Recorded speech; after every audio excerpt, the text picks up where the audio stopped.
What's up, Saab fans around the world, and welcome back to another video. So in today's video we are going to work a little bit on the rear subframe and the front subframe.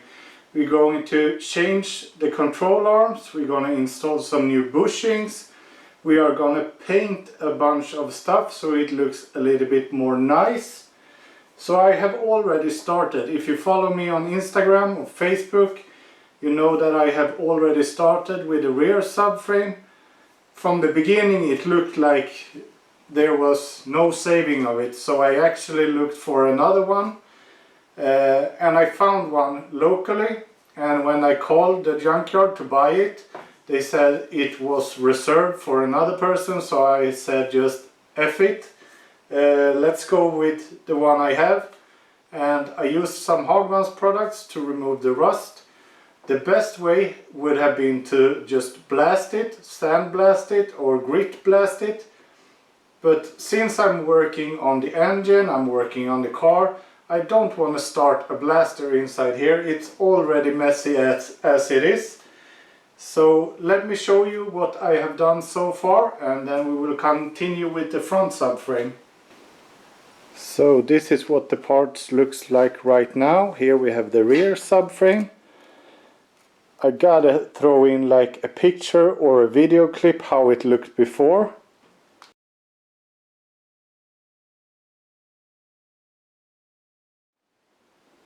As you could see, it was just completely covered in the deepest of rust. So I started with grinding away the worst rust, and then I applied this Hagman's product. It's named Carousel Rust Eater, and I applied it with a brush and like massaged it in. Then I let it like dry or work overnight.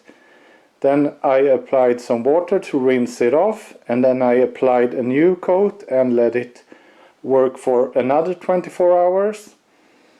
And then I took it out and I just took a light like flap disc to like grind away the rust that was left, and then I used the Hagman's rust transformer, which is an awesome product. So all of these parts has got the same treatment, and these parts has not been grinded at all. They have just been applied with the rust eater and then the rust transformer. So here is a little bit where I missed with the rust transformer. So this is how the surface will look like after the rust eater. I did expect a lot of more chemical like action from it, like the rust starting to bubble and then you just wipe it off like some kind of extreme product, but that wasn't the case. But at least it, how should I say, it like dissolved the rust in some way.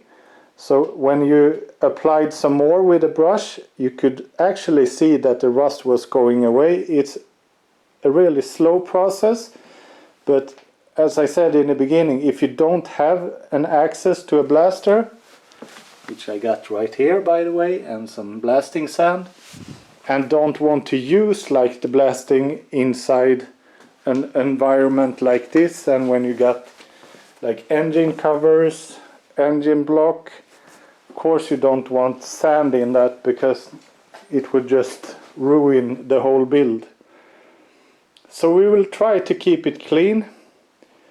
So what we will do now is apply the epoxy primer from Hagman's, which is by far the best rust protection you can get in the base.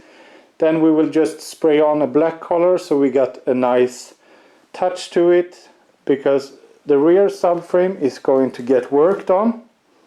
We need to like cut out and make some brackets for the rear differential. And the front subframe, I thought that we will leave it like it is until we have welded in some engine mounts, but I thought again and just let's paint it, make it nice. install the new control arms because the old ones are heavily rusty.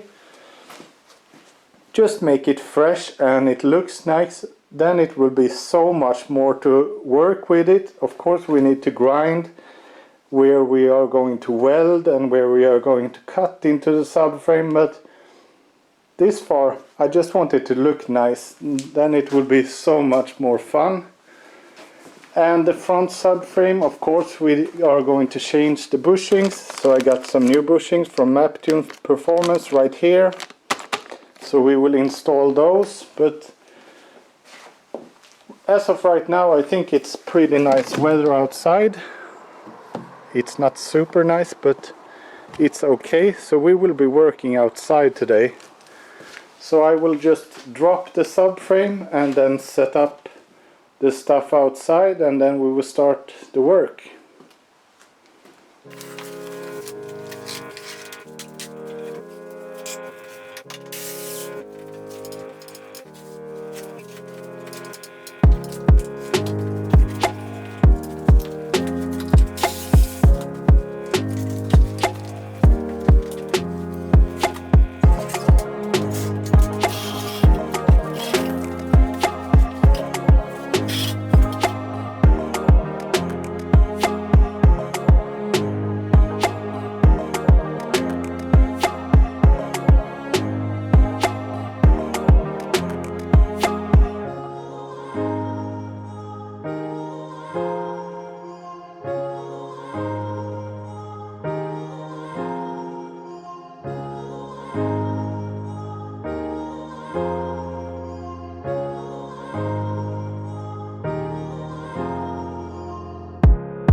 So before we start to apply the new bushings and start to apply the paint, I need to prepare the holes. So the old bushings is just to use like a screwdriver and just pry it out. Usually they are really rotten. And what's left in the hole then is an aluminum ring. And this you need to saw out or just punch down. I use this saw. It works so good and it's really easy. Just make like 2 cuts in the ring, then it's really easy to remove it. And we will do the same process for the rest of the holes.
you can see, the rusty parts get transformed into oxide, so it looks more black than rusty right now.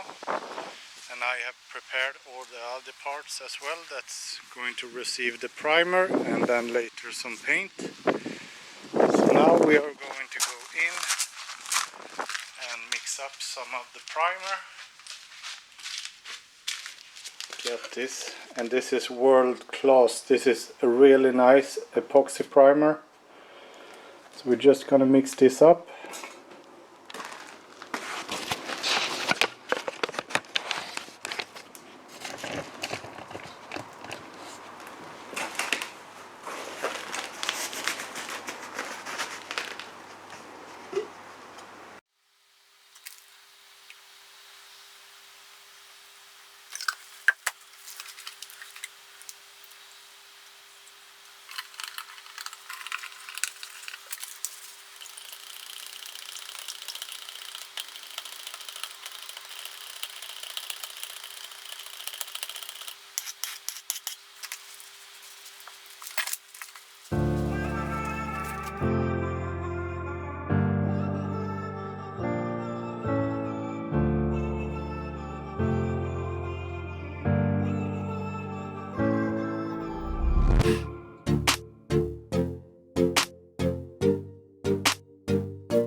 Excuse the wind, but now everything has got a coat of the primer. This is going to be so good. This subframe will last longer than the car. Hopefully not, but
just takes a couple of seconds to push them in instead of spending minutes struggling. Now they are in, super solid, really nice upgrade. This is something that you have to modify in a couple of years because they get so sloppy. And all the other parts are done. Weather is nice, still a little windy. So here we have next up the new control arms. Here we have the old rotten one, not really worth grinding and fixing up since it's such an important part of the car and the rigidity of the car. So here we have a brand new one. I will not install it in this video because the painting and grinding and stuff took a little bit too long. But it's not really hard, it's just a couple of bolts and nuts and it's on. So I will do that as soon as the subframe has cured up. But I guess they will have to stay out in the sun for a little bit to cure up. Then I will just gently put them in to the garage where they could stay for a couple of more days. So for an update on the build, so to speak, the head is at P.A. Johansson right now and getting reworked, and I'm waiting for some piston rings. Then I will install the crankshaft and the pistons and the head studs and everything. So then the bottom end and the new chain and so on. So then the bottom end will be pretty much done. So I will throw on a spare head that I got right here just to be able to mock it up. So we will throw on the clutch and the gearbox and install the subframe back again and start to measure where we want it to sit. Then start to manufacturing some brackets, some engine mounts, and simultaneously we will also start to work at the rear end. So install the subframe back, start to work a little bit with the new tank that is going on to the rear spare wheel instead, and mix a little bit with the fuel pump. We got some things in store. The project is not dead, it's just sometimes you don't have time and sometimes you lack some motivation. But right now it feels like we are doing something at least, and this is a must to keep the project going. And everyone that's building a car knows the struggle. It's really a roller coaster with motivation. You get to the down low, and then you get to the top and you want to do everything, then you're lacking parts. Yeah, you know the drill. But either way, thank you guys so much for watching. Please give the video a thumbs up. If you have any questions, please leave a comment down below, and I will see you in the next one. Please subscribe to the channel also. Bye.